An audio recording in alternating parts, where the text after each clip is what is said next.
Thanks for joining us on the King Law Podcast, where we give you a lawyer's perspective on anything legal. Or not. From criminal law, personal injury, and trending legal topics, we're your back pocket legal guide. So this is a super exciting podcast. I don't know, we've done quite a few of them now, but the topic today is silicosis and silicosis lawsuits. And we have Gary here from the Simmons firm. He has been all over the country litigating at a very high level for a really long time. I want to talk to you. He has some incredible verdicts in his past, has worked at a number of different firms, both in Texas and now he's located in Virginia. But go ahead, Gary, introduce yourself and give us the 30-second version of what we need to know about Gary. Okay, fair enough. Thank you. Thank you both for having me. First of all, I appreciate it. But I am Gary DiMuzio. I am with the Simmons Hanly Conroy firm and was brought into the firm in 2019 mainly to try mesothelioma and similar cases. It's also a dust disease like silicosis. I started back in Texas, which in many ways was ground zero for a lot of asbestos and silica litigation. Some of the big stuff started down there. And I was lucky enough before actually practicing to go to a school, the University of Houston Law Center, that had a lot of environmental and occupational law courses. Almost a third of my entire law school degree was stuff like Superfund law, REPRA, chemical hazard disclosure, and lots of clerking opportunities with companies, organizations like the Environmental Defense Fund. I got to clerk for the Harris County Attorney's Environmental Division, and so got a lot of good experience doing that sort of thing. Started practicing in earnest in about 1994 when I was out of school. I also went to the School of Public Health at the University of Texas and took basically an environmental and occupational health series of courses. So I've had graduate coursework and things like epidemiology, toxicology, and that sort of thing, which has been invaluable. It's sometimes it seems more useful to me for what I do than my law degree. So much of this stuff is a battle of experts, so to speak. So that's what I did. I started doing big environmental cases, contaminated communities. 3 or 4 years later, I started doing silicosis. With a little bit of asbestos mixed in. And really ever since then, since about 97, the vast majority of my practice has been either mesothelioma cases or silicosis cases. And was lucky enough to get a really interesting, terrible for the people, but interesting cases of silicosis where the people had either a very advanced form that would progress, or they might have lung cancer as well, or autoimmune diseases like scleroderma. So it was sort of a fascinating, if terrifying, experience going through that on behalf of myself and my clients. And that's pretty much what I've been doing to this day. In my later, more recent years, it tends to be mainly trial work. That's mainly what I do for the Simmons firm. They send me around. And that's one of the reasons we wanted to have Gary on. And we love trial lawyers. Everybody know our background. I started out as a criminal prosecutor, and that's how I got the trial experience that most people in our profession a lot don't have it. And I guess trial lawyers are trial lawyers, and we're interested in, and we talked about this on the phone the other day. There's so many paths to get to, the group of lawyers who we know now, and everyone's path is a little different. But how did you're trying, there's not a whole lot of lawyers out there that have tried and had the success at the trial level that you have, Gary. But how do you start out? You don't do a $10 million case your first day. How'd you get your 10,000 hours? And I always say, that's a good way to put it. No, that's interesting, especially with what I started doing, big environmental cases. Coming in as a baby lawyer, I did have a lot of good background. I had actually investigated 2 major environmental toxic torts and knew the science really well. So I was very useful to the trial lawyers, but you're not going to be the trial lawyer in that situation. I mean, you're talking about cases with 2,000 to 3,000 plaintiffs, all sorts of experts all over the place. And I was working for a fellow named John O'Quinn. He was sort of the big master of early mass torts. He's the fellow who put Dow Corning into bankruptcy. over the breast implant stuff. And so that's how I got started. And that was invaluable. But again, very little trial experience other than getting those guys ready for trial, right? I mean, that was the role that I played. Where I started getting trial experience was when I switched to dust work, to doing silicosis and asbestos type work, which was almost all mesothelioma. And the situation with that is that there's just so many cases and they're so spread out that it was a good opportunity for younger lawyers to start doing not only a lot of depositions, but actually doing work at trial. And by the time 98, 99 rolled around, I was to the point where I was second chairing and getting to do a lot of the witnesses at trial and that sort of thing. And then by the early 2000s, I was to the point where I had enough experience where I would do some second chairing, but some lead chairing. And a lot of litigation tends to not go to trial, even nowadays. In that regard, I guess I'm lucky that there's enough of a fight where in the asbestos world, especially, these things do go to trial. They go to trial a lot.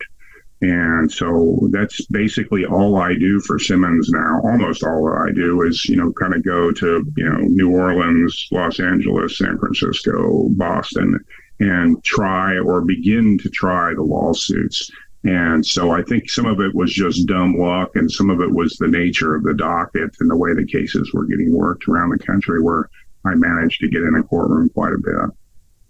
I think we got to name drop Larry Nassif a little bit. I think the way he's running your firm is brilliant, and bringing in a guy like you to try cases. And we go against insurance companies in various different cases.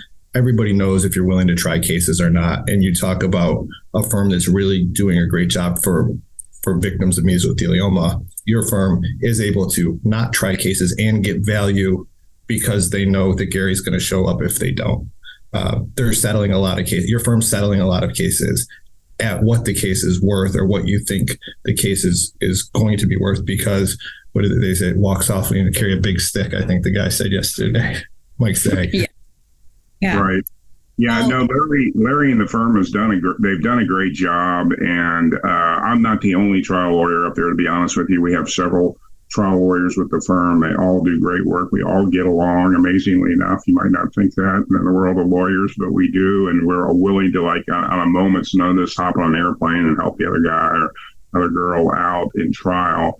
So that's been very, very good. The other thing that's just really terrific about them is that they hire people who are good at certain things, like myself and the other trial lawyers, and they let us pretty much do that. But they have these litigation teams built up around the case who do just an absolutely great job, getting out the exposure and what products were used and all the other aspects of the case that you need to really do the trial effectively. They do that on an absolute world-class basis.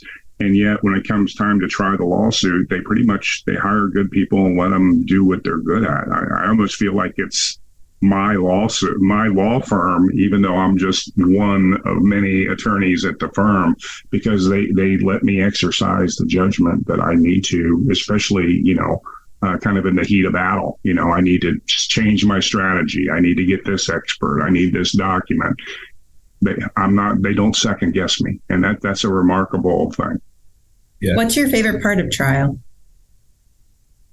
Boy, that's a good question. I like to think that I like the subject matter, and I approach it from the aspect of not just liking just the science or the legal technical end, but it's really the stories of the people who we represent. I mean, and that's something lawyers sometimes forget about. They talk about this lawyer's case and that lawyer's case. It's not our cases.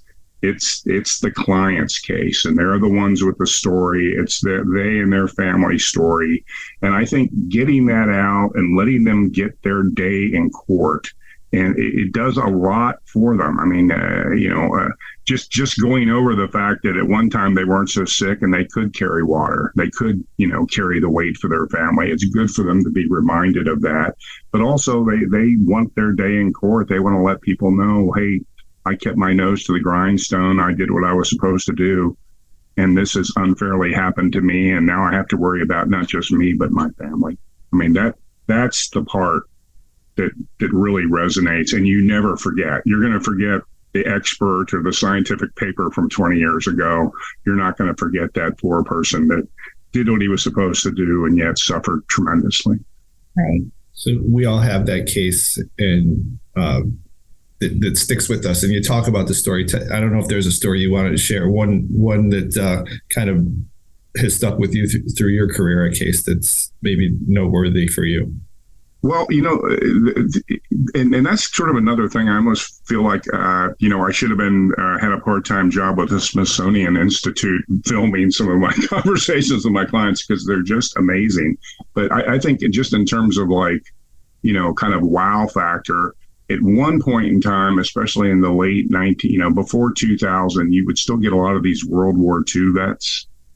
And these guys could just tell you amazing stories. For example, I had one fellow who talked his parents into letting him join the Army when he was still 17. And he goes to Germany, wants to fight for America. He's relieving a bunch of troops, and they say, "Forget it, kid. You're going home. We've been here 6 months. Nothing's happening. This war's over." And 2 days later, the Battle of the Bulge started. This guy, he's 18 and he was in a tank killer. So, I mean, those are the sorts of stories you get from these guys. I had another Navy fellow who actually got caught in a typhoon in World War II, and his destroyer lost power and the ability to navigate, and it sank in the middle of a typhoon. 125-mile-an-hour winds, 60-foot waves. He had never told his wife even about it. He was married at the time. He would not discuss anything. And so I go to meet with him, and his wife said he never talks about it. And I got to sit on his porch, a nice day out in California. And I said to him, "You don't have to talk about this. I understand this is a sensitive subject, but you know your prognosis, you're probably not going to be here at trial. And this might be a good way to humanize you to the jury, so you're not just a statistic." And he told us the whole story about how the storm got bad and they lost power, and they tried to pull a lifeboat off the thing and got tossed into 60-foot waves, and they had to battle that for a day and a half. And then it was a day of sun where they got sunburned, scorched, and then the third day, shark attacks. I mean, so those are the kinds of stories you would get from these World War II guys that just you can't believe what you're hearing. It's just remarkable. My father, I was kind of a late in life child for my dad, but he was a World War II Marine, and I actually represented a couple guys who fought in the same Guadalcanal, Marshall Islands campaign as my then deceased father. But it's just a huge kick to see that and see American history come into it with these guys' personal struggles and how they dealt with that sort of thing. So there's a lot of good stories out there. Experience that. Well, let's break into silicosis. What is silicosis? Yeah. That's not a bad question. It's not a mineral. Silicosis is the disease. It's a disease of the lungs, and it's caused by silica. And one thing I wouldn't want anyone to take away from this is going to the beach, which is filled with silica, is dangerous. It's not. It's too big. The pieces are too big. You've got to have small, fragmented pieces of this silica. And when you breathe it in, because it's basically rock, right? That's what sand is. It doesn't go away. It stays in the lung, and it not only irritates and cuts the lung in the way that you would think, but your body has an immune response to it. And so what happens is you begin to develop scarring through the lungs. And silicosis can sometimes, mercifully enough, be a very minor disease that the person might not have ever known if they didn't get an X-ray or a CAT scan. But if it's severe enough, it will progress. Even if you stop being exposed to silica, there's enough of it in the body and there's enough of an immune response where the destruction to the lung tissue continues over time. And it's somewhat similar to like emphysema or COPD that many people may be familiar with. It's sort of similar. It's a very distinct disease in the way it looks on X-ray, et cetera.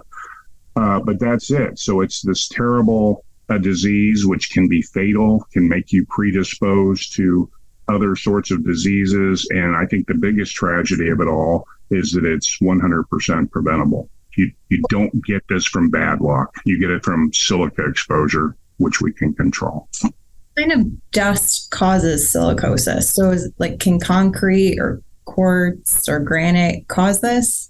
Yes, it can. There is some confusion over that. Probably some types of concrete have very low capacity, but certainly a lot of concrete does. In fact, you may have even noticed if you see people working on the streets and like cutting into the street itself, that sometimes they'll be spraying water on it, right? That's a dust suppression method because we've learned that can generate extremely high exposures. Any kind of grinding or manipulation of a rock with high silica content, like granite, right? The sorts of things you have on your tabletops and bathroom sinks. Traditionally, that was the thing that they would use, granite. Any grinding of that sort of thing can cause this dust to be small enough where it's respirable, very tiny particles, sometimes so tiny that it's invisible. Somebody could be in an environment that looks completely fine and normal light, but there's enough of these microscopic silica particles to actually cause disease. So who's most at risk for the exposure? It's really any workers who, again, manipulate, sand, drill, mix these sorts of products, and I can talk about that a little bit more. This is also not some modern rocket science. In the year 1900, they were already publishing about what we call acute silicosis, a form of silicosis you can get very, very quickly. Okay, we can talk a little bit more about the diseases in a moment.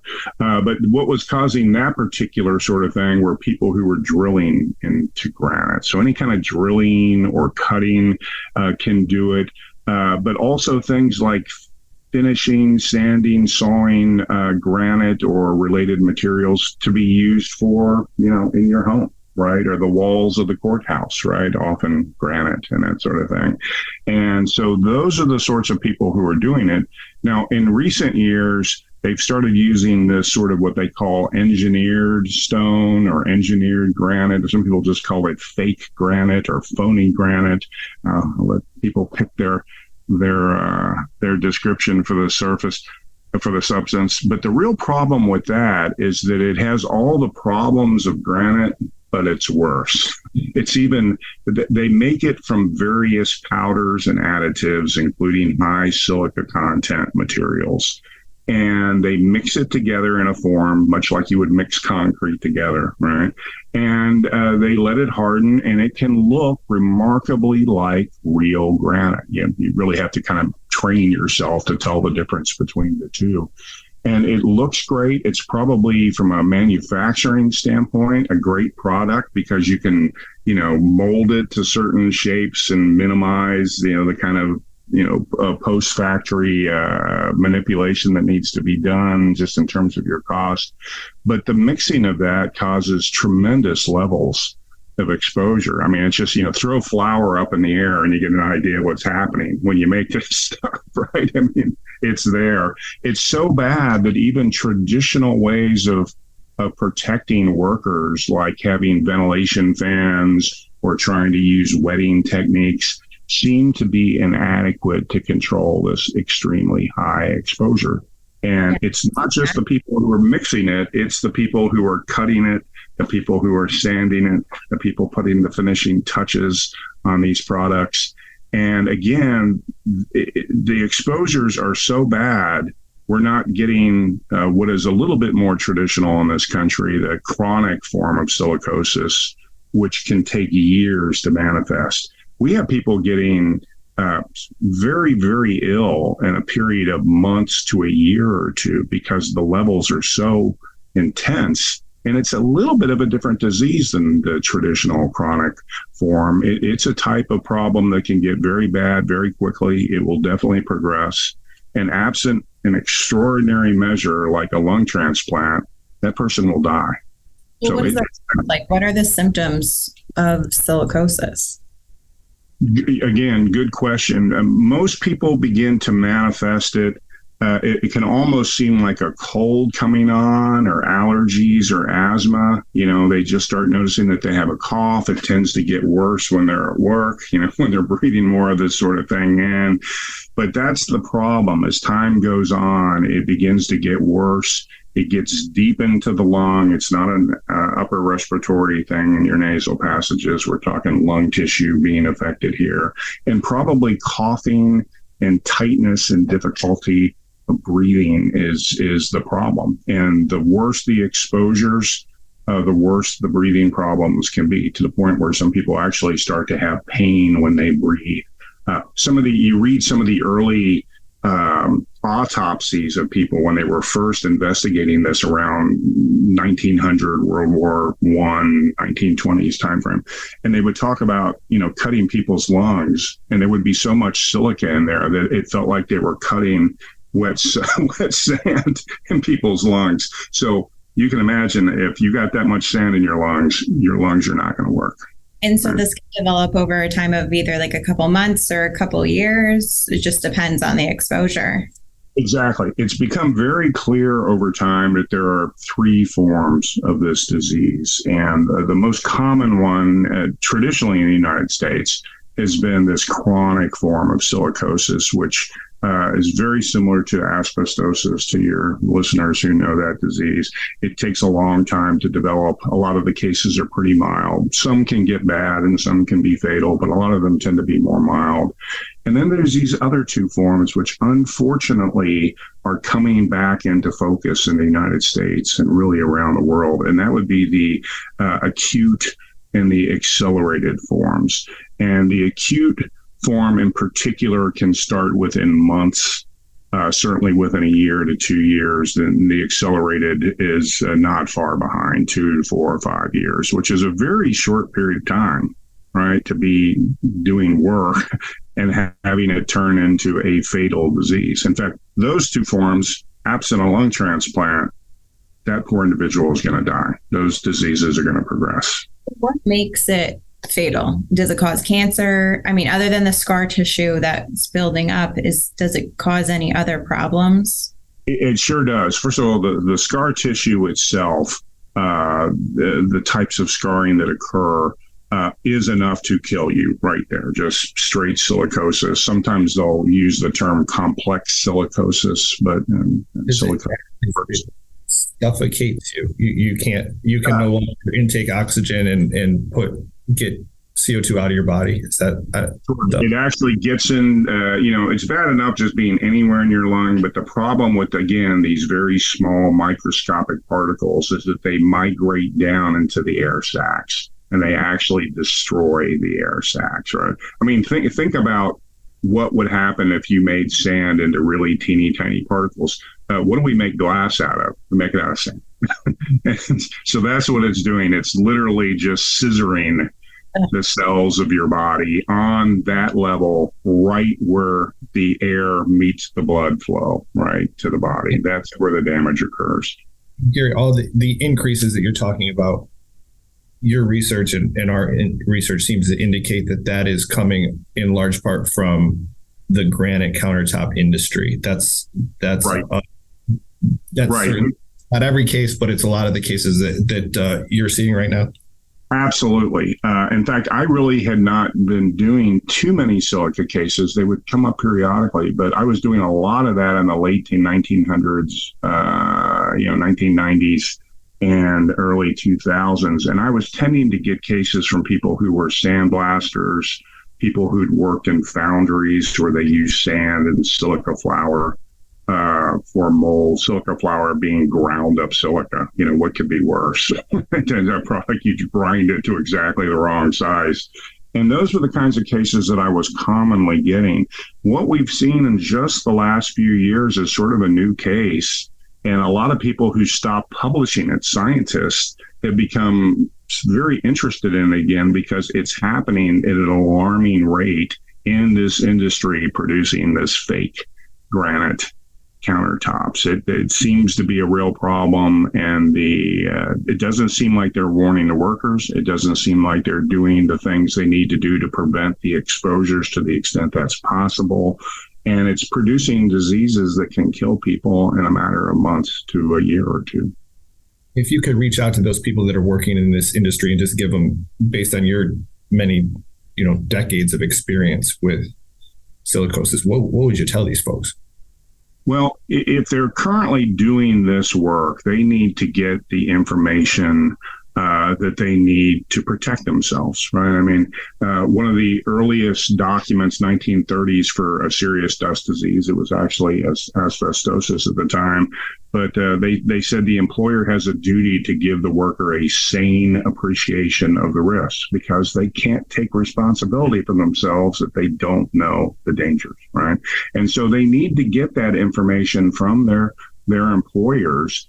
And their employers and the people who sell them the silica and things that they're using to make these things have to provide MSDS sheets, the type of information sheet required by OSHA. And so any kind of material that has a lot of silica in it, there should be in the workplace information explaining what it is and what steps to take to protect yourself. And you need to take those steps to protect yourself. Under the law, it's okay to make something that's dangerous, especially if it's obviously dangerous. But if it's not obviously dangerous, what we sue them for isn't just having a bad stuff that made someone sick generally. It's really because they didn't warn the workers, right? And so if that's the equation, the workers should ask their employers for the appropriate information and do what they need to do to take those steps to protect themselves. There isn't really a foolproof way to not be exposed if you're working with this. No, it's not, because typically what we find is that historically, this goes back not just recently, but 100 years or more, that employers will often give false information to the workers. Oh, that was the old days. Things are different now. We have this fan here that's going to take care of the problem. Well, particularly with this research, sometimes equipment that might have been okay for granite to reduce the exposures is not okay for the phony granite. The levels are so high that the traditional methods. So this is something where, probably your average shop even wouldn't have somebody on staff that knows enough. The employer in that case, they have to reach out to the suppliers or manufacturers or hire an IH and have them come in and say, this is what you need to do to be in compliance and keep the levels below a point that causes illness. And that's probably the same advice that you would give to a smaller shop, maybe a distributor or a mom and pop granite shop here that's local where we live, a smaller city. They have some obligation to look into this stuff, but they probably don't. They're not scientists. They don't necessarily know the difference between granite and fake granite and the differences, but they still cut it, manufacture, or they don't manufacture it, but manipulate it in some way. They got some, I guess they should be taking some steps as well. Right. And I think you raise a great point. In fact, it's a point that's been acknowledged by OSHA and NIOSH. They've actually at some points have had like reach out programs where they would try to reach out to small companies because they realize they don't, it's not like GM or Ford, right? They're not going to have the money to hire experts and part of the responsibility of governmental agencies like OSHA and NIOSH is to go out and provide information to these people in a form they can understand about what they need to do. And that's a key point here. You just see the same problem play out over and over again where the workers don't know, and oftentimes the small shops don't know. And again, what does it come down to? It's the people who are really making lots of money from the manufacturing or supplying of the raw materials that go into this. They really are the ones that have the major duty to, put a warning on the product, provide an MSDS sheet with the product when they sell it, telling them in more detail than a label could do about how to protect yourself. Because this is not curable, right? Like you can't get the dust out of your lungs. Unfortunately, that is the tragic problem here. And again, once it reaches a certain point, it's irreversible. Even if you get away from the silica, it's going to continue to get worse. And the only thing that you can really do, and this is really fairly recent, I've had one lung transplant case, which was successful, all things considered. Getting your lungs ripped out is never a joy, as you can imagine, and that's literally what happens with a lung transplant. Very expensive procedure and a very risky and painful procedure, but it will give added years, sometimes of very high quality, and sometimes quite a few extra years of life to people for that. So that's sort of the bright side of the treatment. Everyone's not a candidate for that. I'm sorry, what was that? You can't do that for everyone who's been exposed, and not everyone would be a candidate for that. No, exactly. When you try to get a lung transplant, you'll find that what happens is that you'll be sent to someone to evaluate you. And it sounds strange enough, but if you're too sick, for example, you can't get the transplant because Right. you're not strong enough to handle it. So they've got to get you at that sort of, just right, not too hard, not too soft stage, right? And it's a sad thing. But even at that, I mean, it's not a magic pill. You're talking lung transplants. That's major surgery. That's a form of violence toward your body that, even if you were completely healthy and had no problems and they did a lung transplant on you, you would not be the same person ever, really. Yeah. This might sound kind of like a dumb question, but in some of these cases that maybe it's like under the table where someone's working on these countertops or whatever, like how do you prove that silicosis was from the granite or a different type of material? Right. That's a great question. And that goes right back to the early part of the 20th century where these companies got very organized on how to deny responsibility. They had a whole game plan, as you can imagine, to do that. But basically what you'd have to do, the traditional way of coming to a conclusion that you're suffering silicosis would be usually some symptoms start to get bad enough where the person feels he needs to go to the doctor. My chest hurts, I'm having trouble breathing, shortness of breath, those sorts of symptoms. And they go, and the first step would be to get an x-ray. Now, an x-ray is not enough by itself, but it can tell you a lot. And they'll take an x-ray, and the way silicosis looks, it's very different than the way asbestosis looks. Silicosis looks like little BBs, and generally in the middle and upper portions of the lung. So when they look at it, the scars tend to be circular, and they tend to be mid and upper lung, at least in the earlier stages. And that's a pretty good sign that there's a problem. It doesn't in of itself mean that silica caused it. For example, a disease that it's often mixed up with, and especially in the early days, is tuberculosis, TB. That's exactly what TB looks like, too. It looks like little BBs in the upper portion of your lung. And weirdly enough, getting silicosis makes you more likely to get tuberculosis on top of it. Would you get a biopsy?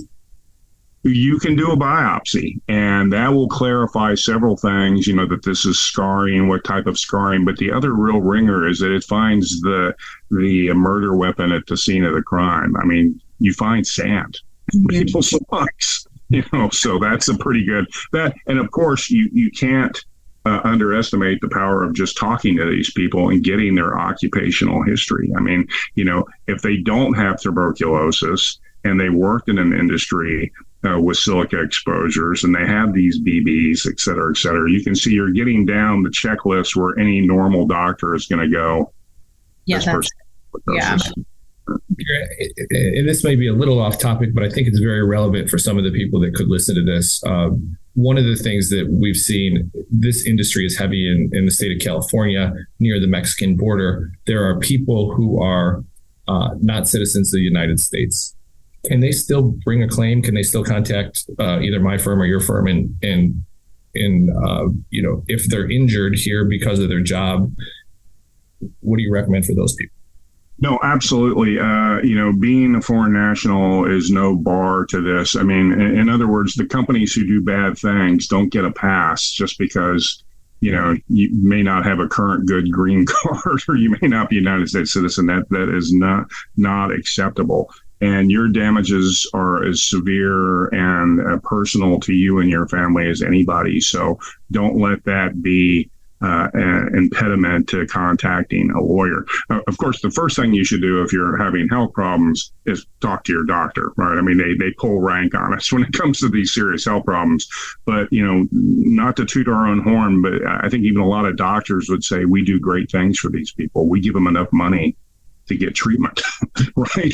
We make the treatment possible for them, which, in some jurisdictions, people may have access to medical care anyway. Some they don't, and they'll have to pay their own medical bills. And a merit-based lawsuit can help pay those bills and take care of these people and their families. It doesn't cost anything to talk to you, or I know at our firm it does. You call up, we'll talk to you. I think actually we talk to people every day who don't have a case, who we don't represent, but we'll sit with them for as long as it takes to inform them of their situation, and at least they have peace of mind.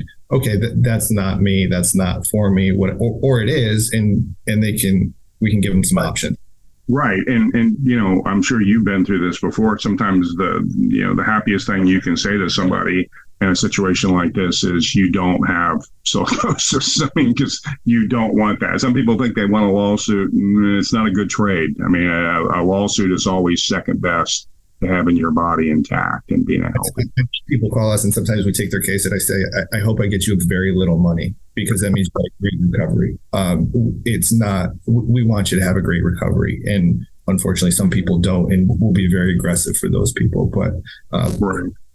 And it's very tough for these people because a lot of times the most likely victims of silicosis have traditionally been people who are kind of struggling working class type of people, paycheck to paycheck type of situation. And in fact, if you follow where the disease has moved over time, it leaves the areas where the workers get more power and a little bit more money and goes to areas where they don't. It really started in New York and Massachusetts and places like that with the early industrial revolution. And that's where silicosis really took hold in the United States, was in the Northeast.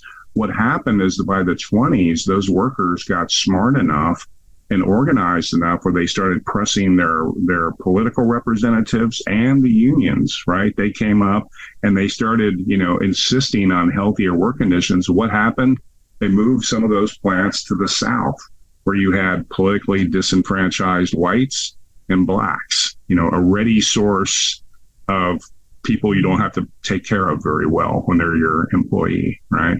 And what's happening now it's going to undocumented workers and people like that. It's following the historic pattern. Let's pick the most vulnerable people who won't be able to demand compensation, et cetera, for their illnesses, except if they get the right lawyers, they can get that compensation. And I think it's worth mentioning. I know some people are very scared to speak against the government, depending on where you're from and how you grew up.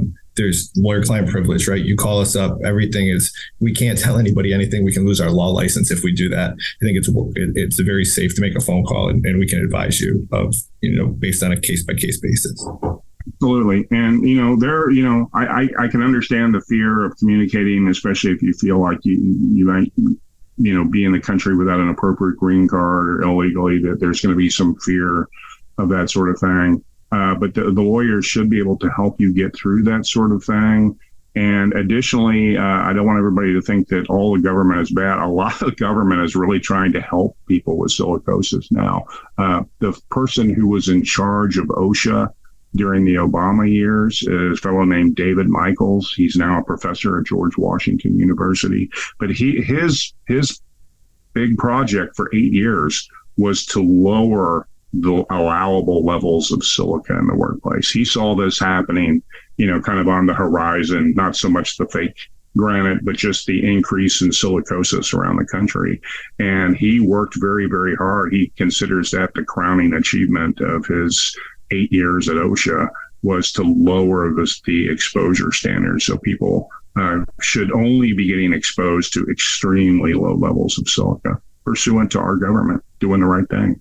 And that's the type of expert that your firm's working with. The Simmons firm is working with the top level experts. And I think it goes without saying for us, but for people, one of the things you get when you get a lawyer or a law firm is access to their experts. And I think you have the reason you want an experienced silicosis lawyer or mesothelioma lawyer is, all the experts, who the best experts that are going to help people are. And what you're saying is very important. I know what you're saying is very important, but you have access to a person like that is really invaluable for the folks out there that may need to give you a phone call.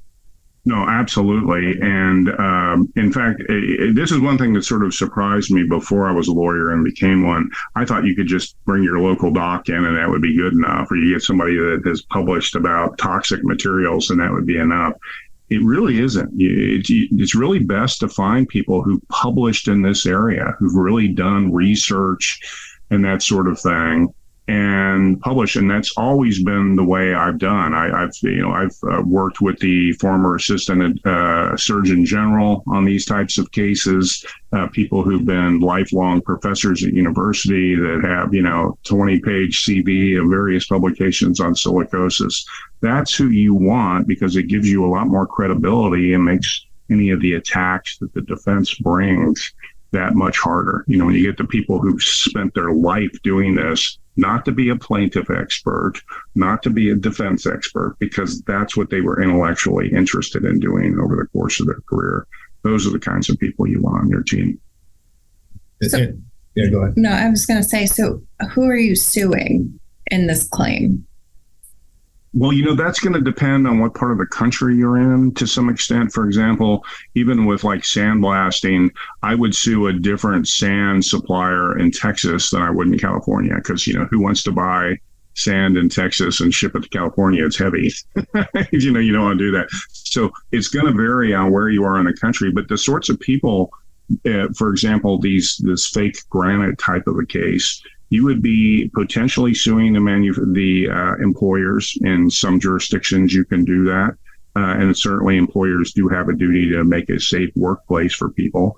Having said that, though, they're not the only ones. It's a team of people that have a responsibility for the workers. And that would include everybody in the entire chain of commerce here, the people who supply the silica, the people who supply the other ingredients that they know are going to be used to make this sort of phony granite. It's not like they're just making a chemical and they can put their head in the sand, no pun intended, and ignore what's going on. They know what these chemicals are being used for, and they've got a duty to do it.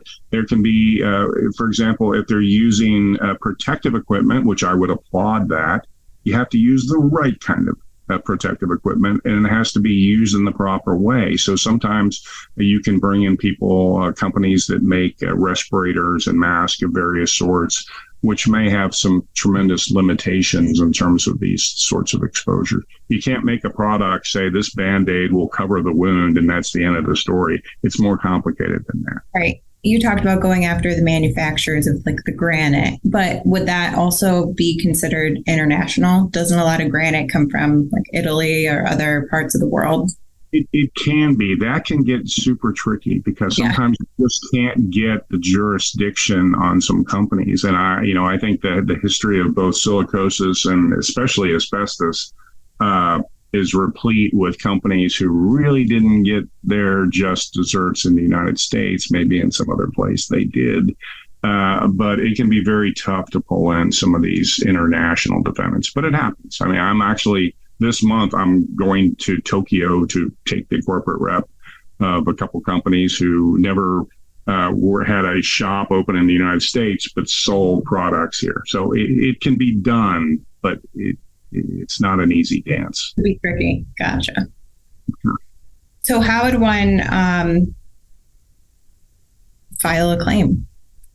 Well, you first of all, it all begins with the appropriate diagnosis, right? And so what does that mean for your average person on the street who may have these suspicions? You don't have to walk into an attorney's office with signed, sealed, delivered declaration, I've got silicosis and my job caused it. But there has to be enough to it's not just, I started this job last week and I'm a little concerned about it. You won't have silicosis after 4 days of work, right? I wouldn't advise being exposed for 4 days to high levels, but you won't have it. But things like, a high suspicion index, you've worked in that industry for weeks or months or years, you're beginning to have breathing problems, your doctor has told you that you have scarring. A lot of doctors are not sophisticated enough to find this. So, I find personally you can't completely rely on the doctors that these people are going to. For example, silicosis can look just like TB, and you can have them at the same time. So you can see your average doc who doesn't do this. He sees these goofy BBs on somebody's x-rays. He runs a TB test. The guy's positive for TB. He goes, that's the end of the story. Well, it really isn't if you know the whole story, right? And so I think you've got to have enough of a medical and exposure history to raise the suspicion index. And then I think it becomes a series of communications between you and your lawyer about what needs to be done. And the lawyers doing this, if they're adequately experienced and adequately connected, they will know who you can go to, who can do the x-rays, who can do the CAT scans, who can do any other sort of associated testing. For example, there's other diseases other than just the scarring. I probably didn't answer that question too well before, but lung cancer, for example, has been associated with silica exposures. So has things like scleroderma. It's a type of a skin autoimmune disease that can be fatal. Other autoimmune diseases like lupus and things like that. But this is the sort of thing that you need a pretty sophisticated, experienced occupational medicine doctor or other type of specialist to do it. And I think that's where the lawyers come into play here. If they see that there's enough evidence to, go down that road and really play this out and see, is it the right manifestation of symptoms? Is it the right test? Is it the right exposures? And once you get that, it really comes down to talking to your lawyers about, how did you get this? What are the exposures? What were the companies that were involved? Are there other people in your workplace that know about this? And, I think the lawyers have to guide that process once that happens. Is there a statute of limitations on these cases? Yeah, almost invariably there's a statute of limitations. It can vary from state to state. Most states nowadays have what we call a discovery statute, which means the clock doesn't start to tick until the person either knew there was a connection between their health problem or they should have known it. Their doctor mentioned something to them and they didn't get a follow-up test or something. But usually that's what starts the clock ticking, thank goodness. In the old days, it used to be the exposure. So you're exposed 20 years ago. You weren't sick, but you should have filed your lawsuit 18 years ago. It's a pretty draconian approach, but that happens. So you do have these statute of limitations. In most states, it varies. Most of them tend to be 2 to 3 years. Some states as little as 1, some as long as 5. And so you do want to get them in. Another reason why, if you're having these concerns, again, the should have known clock may be ticking. If you think you might have it, that may be enough to get the clock ticking that your statute of limitations is running, and you've just got to talk to a lawyer. If you blow the statute, if you go too long, you'll be barred forever in most jurisdictions from bringing a claim, no matter how sick you get. And as unfair as that can be, that's the law. So that's the questions we have. I could talk to lawyers all day. But any parting words of wisdom for us, Gary? Well, it's just thank you for having me. I really appreciate it. I think the main thing is for people who have these concerns to talk to, number one, talk to their doctors. They may even want to search out a more specialized type of doctor if they have access to getting on the internet and doing some research. Some universities have good people. But once that initial suspicion index is raised, I think the key is really talking to a lawyer who knows his way around this, his or her way around, and doing the appropriate follow-up.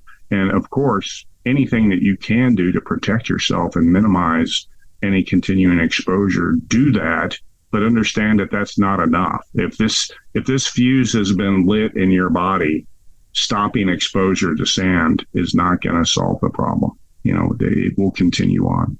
If people want to contact you directly, either potential plaintiffs or other law firms, I hope if you saw the beginning, you're still on here. Our firm really likes working with Simmons. Sure. And if you're a lawyer who doesn't know a lot about this, I'm sure Gary would be happy to talk to you about working together potentially on some cases. But I don't want to speak for you. But where can people find you, Gary? It's Simmons Hanly Conroy. We have offices around the country, actually. I am officially, even though I'm sitting in Virginia at the moment, I'm officially officing in the New York City office. Our main office is actually in Alton, Illinois. I spend a lot of time in our Los Angeles and San Francisco offices just because we have so many trials out there. But somebody can always get me. I guess our main number in New York is 212-784-6400. And if you just punch Simmons Hanly Conroy in your internet, our firm will come up. You could try my last name, although that can be challenging, D-I, capital M-U-Z-I-O. But I think the easiest way is to talk to you, and I'm happy to talk to somebody that got particular questions. But particularly clients, probably the best thing that they could do would be to contact your office. And if you feel like they should talk to me directly or somebody else in our firm, we can make whatever needs to happen. Well, thank you for, coming on here. Thanks so much. And we look forward to some more big verdicts from Gary soon. All right. Thank you. Thank you both. I really appreciate it. Thanks, Gary. Bye. That concludes this episode of the King Law Podcast. If you've enjoyed this episode, make sure to subscribe and check out our socials at King Law Attorneys. And if you've happened to have been injured or charged with a crime, now you know who to call. King Law. Take charge.